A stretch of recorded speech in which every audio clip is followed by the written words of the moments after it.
Diyos ibigay ang lahat-lahat para sa mga taong nahihirapan.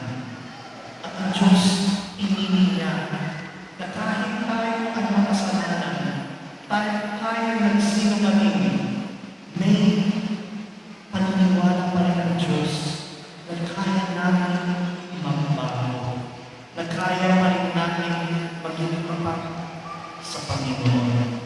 At paano na tayo tutulungan?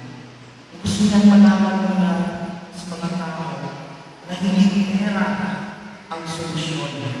Kung tayo ay nagkasala sa Diyos at sa ating kapwa, pagmamahal din ang answer, sagot sa ating mga kahilingan.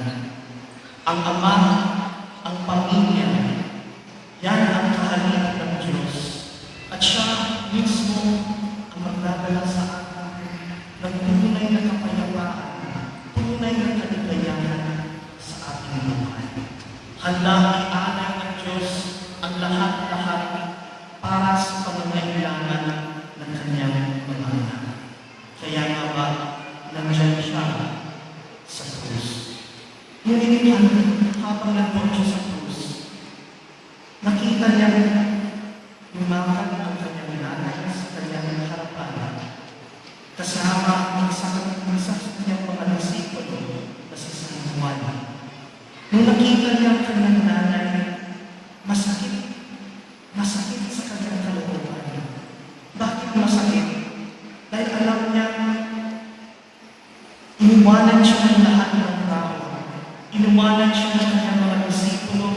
Iniwanan siya ng mga tao na tinulungan niya.